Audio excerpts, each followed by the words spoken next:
Hi, and welcome. You're listening to the X22 Report. My name is Dave, and this is episode 1171B, and today's date is January 6, 2017, and the title of the episode is UN Arms Treaty Sitting in the Senate as Another Event Coincidentally Occurs. Now, before I get started, I just want to make an announcement. Tomorrow, Saturday, I'll be uploading an interview with John Williams. He breaks down the manipulation and how they do it. He talks about how the economy, well, it's not going to make it too much further, and we're going to see hyperinflation. So tomorrow, around 9 a.m. Eastern Standard Time, that interview will be uploaded. If you're on the alert email system, I'll send you an email. If not, just go over to YouTube, type in X22 Report Spotlight. You'll see the video there. Or you can come over to the X22Report.com site, scroll down a little bit, look over to your right-hand side. You'll see the video there. Or you can go to newssentinel.com. Same thing, scroll down a little bit, look over to your right-hand side, and you can play the video there. Let's get into the economic collapse, political and geopolitical news. Now, CNN had a paid ex-CIA analyst on their program, and he called Julian Assange a pedophile. Now, of course, there's absolutely no proof, and Julian Assange said, listen, you need to retract that because this is defamation, and you need to do this or we are going to sue you. And he wants it made public. He wants the statement on CNN, and CNN folded, and they apologized to Julian Assange, saying they were in error. There is no proof that he is a pedophile. They don't have any type of proof whatsoever, and they did apologize to him because they just made that up. Now, if they had the evidence, they would have never apologize for this. But again, we can see they just make this stuff up and they're hoping that nobody calls them on it. Well, what we need to do today is we need to call all these news organizations on everything.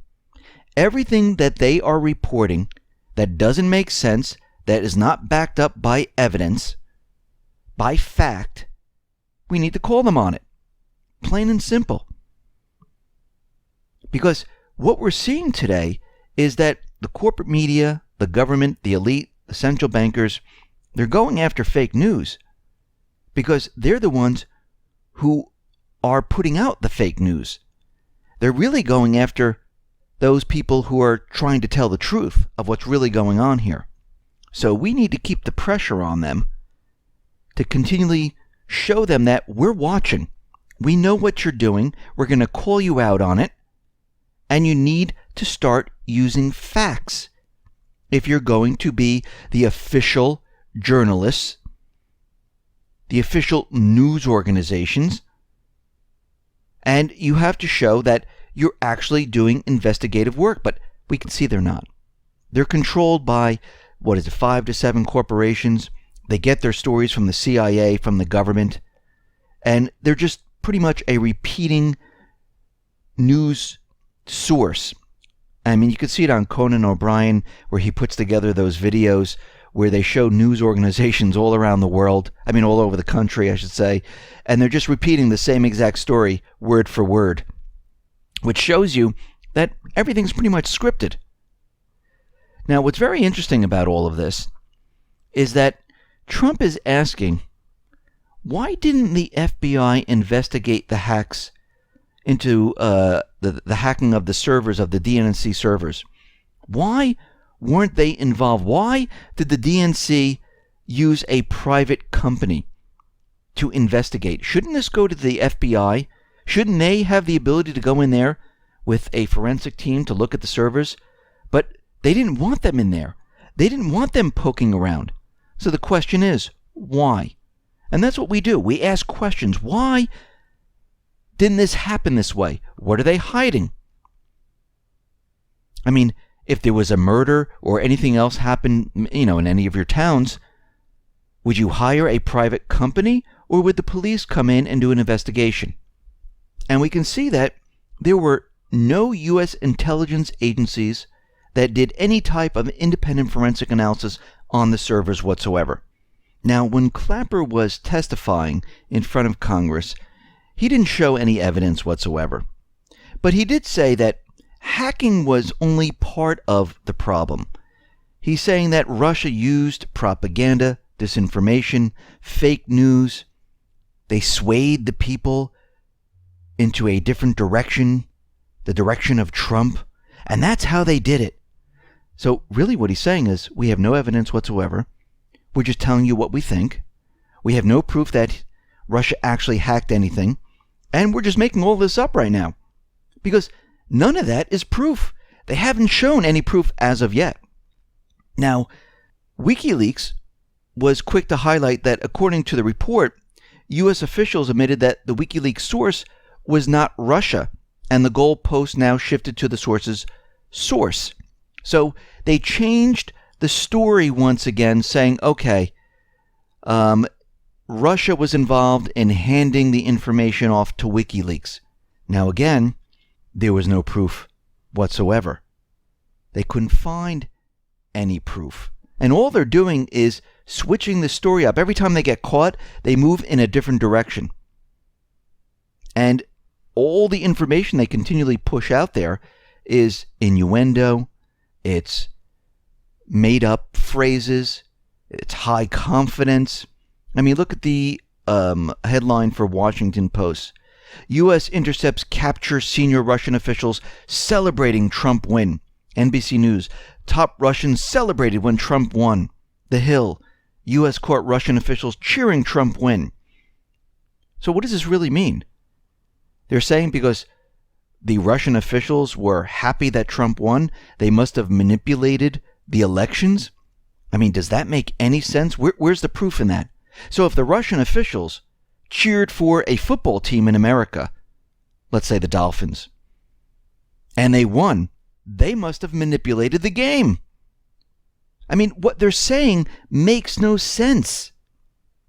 Now, John McAfee is out there, and he's saying, listen, this whole thing is completely made up. He goes, think about what they're trying to convince us of. They're trying to say that they used malware in the Russian language. They use a Russian language keyboard to create the malware. The compiler and the timestamp was during Russian business hours, and the IP address, the two, came from Russia. He goes, how stupid do they think we are that we would believe that a state-sponsored country would actually do it in this way, where they leave all the footprints that points back to them? It's almost the same thing as, do you really believe those passports fell from the sky when those planes hit the World Trade Center and they were completely void of any burn marks? They just were pristine on the ground. Or when we had the false flag in France and they found the passport on the ground. Or the latest false flag in Berlin where they found the ID just laying there. They do this to set up who they want. That's why they're called false flags. They need that type of evidence. But again, they're missing something very important. The actual link that links it back to the Russian government. Just because something's written in Russian, just because it's compiled in the hours of Russia, and just because they have 2 IP addresses out of 800 and something IP addresses, doesn't mean it's Russia. Yes, those show Russian information, but it's not a link that they actually did this, because anybody could have done it. And he's saying, listen, this is all the hallmarks of a 15-year-old kid acting alone, or a poorly fabricated body of evidence.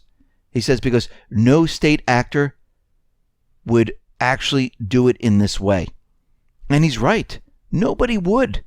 Now, something very interesting, CNBC chief Washington correspondent John Harwood, well, he took a poll and he asked, listen, do you believe WikiLeaks or do you believe the U.S. intelligence agencies?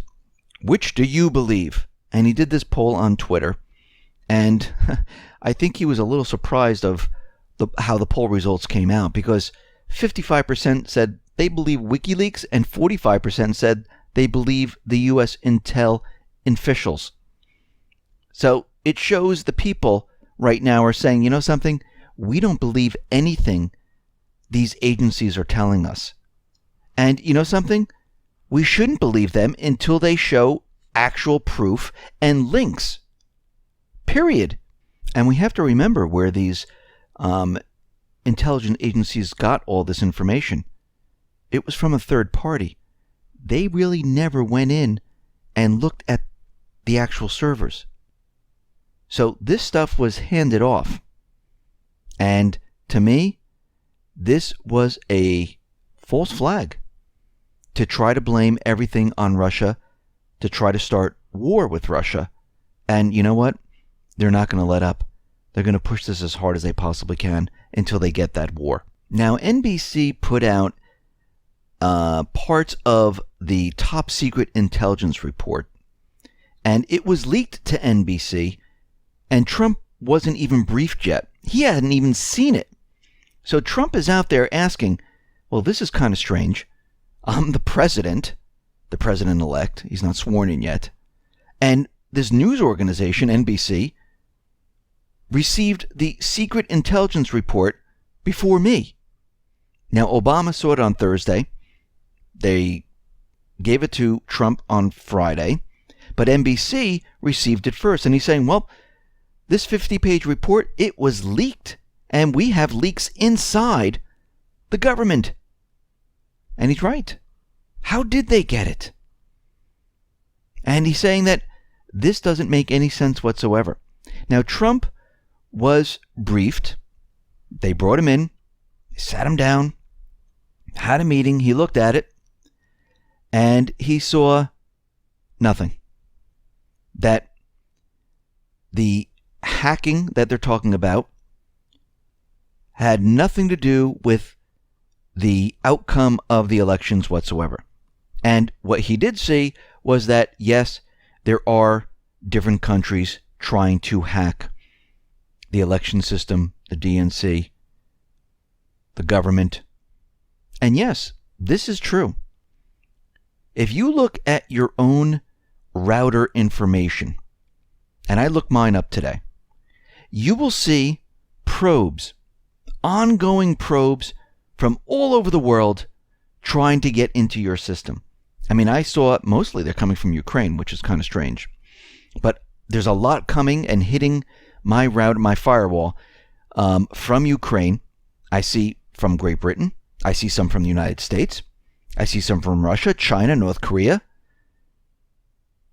Now, most likely these are individuals that are trying to mess things up and do these things.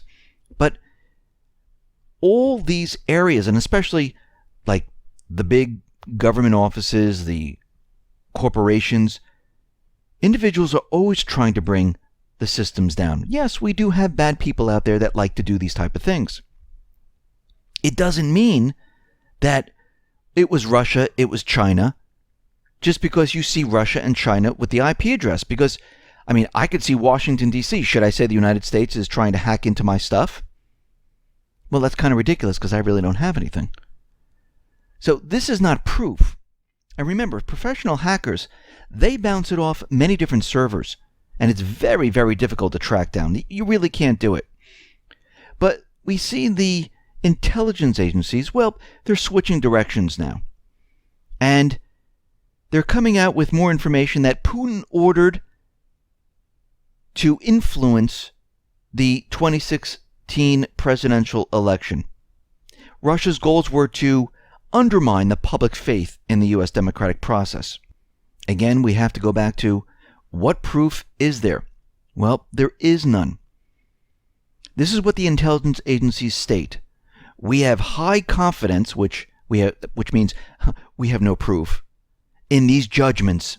So they're making judgments now without any hard facts or evidence. So we can say they had high confidence that Iraq had weapons of mass destruction. Isn't that what they said back then? Which turned out to be fake, phony, and false. So the report lacks any evidence, but it is rich in judgments, such as the following. We assess Russian President Putin ordered an influence campaign in 2016 aimed at the U.S. presidential election. Russia's goals were to undermine public faith in the U.S. democratic process, denigrate Secretary Clinton, and harm her electability and potential presidency. Really?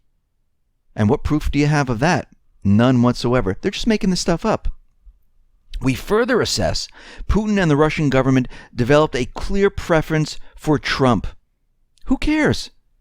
And I'm sure other countries had a preference for Clinton, like the UK maybe, like Canada maybe. We have high confidence in these judgments, which means we have nothing. They have nothing at all. There are no facts. There's no evidence. There is absolutely nothing. They're just talking and talking and talking, making up stuff to make people believe, but they're not going to give up, because I already see all over the corporate media that Putin is to blame. Putin is to blame. That's all they're doing. Because you know why? They're caught. They're caught in a lie. So they have to create a new lie. And again, if they want us to believe, it's very simple. Show us evidence, show us facts. That's all you have to do, because you do have to prove it to the American people. We're not just going to believe you anymore. That time has passed. Now, out in North Korea, we see thousands of North Koreans. They gathered for a rally to show their support for North Korean leader Kim Jong-un and his nuclear program. People were chanting communist slogans and shouting out praise for the country's leader. And we see right now that the U.S., they are looking for a way to hit their nuclear program. And I read this op-ed piece, an opinion piece, of how they wanted to go in there with a surgical strike and hit their nuclear weapons area, destroy it. And they have all these different cases where, well, this might turn into a full-blown war. Yeah, it means what we're doing is we're attacking a country that never attacked us. And if anyone did that to the United States, say North Korea flew their jets in and they attacked a nuclear facility, wouldn't that be an attack on the United States? And wouldn't we go to war? So these neocons, these warmongers, they just want war started any way they possibly can. We see Houthi forces, well, they've taken a Saudi base in Yemen, and we can see right now that the Houthi forces, they are really pushing the paid mercenaries of Saudi Arabia back, and they're taking more and more of their country over. We see the first plane is going to take off from Aleppo International Airport after 4 years. So while the moderate rebels, while the terrorist groups where the United States supported them were in Aleppo, no planes were flying in and out of that area. As soon as the moderate rebels and the terrorist forces were removed, all of a sudden, the airport can open up once again. Russia begins slow withdrawal of their forces from Syria. Since we have this ceasefire peace on inside of Syria right now, they're removing some of their forces. Now, what's very interesting is that Turkey is now coming out saying, whoa, we are baffled that the U.S. military is using our Incirlik air base, and they're not really hitting the Islamic State targets. Well, Turkey's just playing stupid right now because they knew exactly what was going on because they supported the Islamic State. Well, they might be turning on the Islamic State now and moving closer to Russia because they can see, well, the end is near here. And I wouldn't be surprised if Turkey asks the U.S. and the coalition forces to leave this entire area, to leave Incirlik Air Base. Because what they're pointing out right now is that the U.S. has never been going after the Islamic State. And we know that Turkey did support the Islamic State. They were making a lot of money from the oil that was being stolen from Syria, brought into Turkey. Russia pointed this out. They had evidence showing how this happened. And now they're doing a 180-degree turn and moving closer to Russia and trying to separate themselves from the Islamic State, from the U.S. coalition forces. That's what we're seeing right now. Now, what we're seeing today is there was a shooting in Fort Lauderdale Airport. And when we look at this, we have to ask ourselves a question. Why is this happening? And remember back in December, I think it was 14th, 2016, it was episode 1152, where I mentioned that Obama was resubmitting the UN Arms Trade Treaty back into the Senate. And we know that the senators were never going to look at it. We know that they weren't going to pass it. They were going to do nothing with it. And the only way to get traction on this type of legislation is to have an event. And I said back in December, we might see something from that point in December 14th, 2016, up to the time that Trump is inaugurated, because that's the time that Obama has left. And he really wants this pushed through, because we know once Trump is inaugurated, he's not going to do anything with the UN Arms Trade Treaty. It's just going to be dead in the water. We know that John Kerry already signed it. He just needs the Senate to approve it, and then, of course, Obama will add his signature to it. So they needed some type of an event. And I said, well, the schools are closed during the holiday season, so most likely it won't be a school. I said maybe it could have been a mall where we see some type of an attack. But again, retail's so bad, not many people in the malls. So they used an airport to have a false flag. Now, a false flag doesn't mean that it's all fake. A false flag is used to push an agenda. And they don't care if people get hurt. They don't care if people get killed. They could care less about that. And we're getting reports where they're saying this individual flew in from Canada, had a military ID, and checked a weapon in his bag, like a pistol with ammunition. Then he went to the baggage claim, took it out, and started shooting people in the head.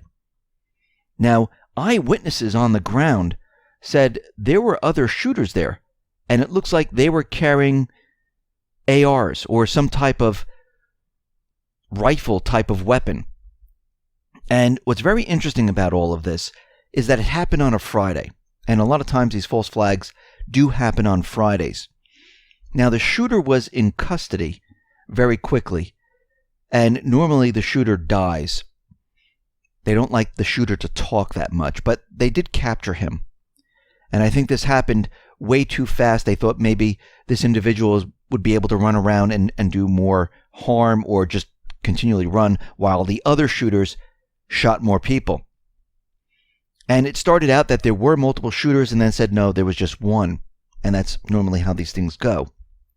It happened in the baggage area where there's no security whatsoever. And you could tell right now what they're going to do is they're going to just lock down all airports. Nobody will be allowed in unless you're searched, and then you can come in, or they'll just keep everyone out. And forget about checking guns and ammo and bags. They're going to get rid of that also. So you can see this is a lot of agendas. Now, it's very interesting that it happened today, the same time that Trump was receiving the intelligence briefing, and he also got certified as the president. The Congress looked at the electoral votes. They voted and certified that everything's A-OK. So Trump is the president, and he was at the intelligence briefing while this happened, and this is blanketing the news right now. So this was used for different agendas. One, a distraction, because they knew that Trump was going to say there was no hacking. There was no evidence. They wanted this covered up. Two, they wanted the UN Arms Trade Treaty to be pushed in the Senate. So Obama, he needed an event. That's the only way these things get traction. So we can see this was all part of different agendas, and they are pushing it. Now, is this going to get the UN Arms Trade Treaty through? Probably not. Will he have another event? Maybe. Maybe not. But it's very interesting how all this came together when all of this was happening. Now, what's very interesting is that the Energy Department is out there, and they are warning that the nation's grid is in imminent danger of cyber attacks. They said widespread disruption of electrical service because of transmission failure initiated by a cyber attack at various points of entry could undermine U.S. lifeline networks. And what we're seeing right now is an increase in attacks on our power grid infrastructure. And they're saying that this could have an effect on the economy. And we are very worried that there's going to be something that hits that will bring everything down. Now, we've talked about this for a very long time. They created a 494-page report showing that this could happen at any time. And to me, this seems like they're just playing it all up, and we know what's happening right now. The elite are backed in the corner. We are going to see events of all events coming very soon. Listen, everyone, thanks a lot for listening. Be well, be safe, and especially be prepared. Thanks a lot.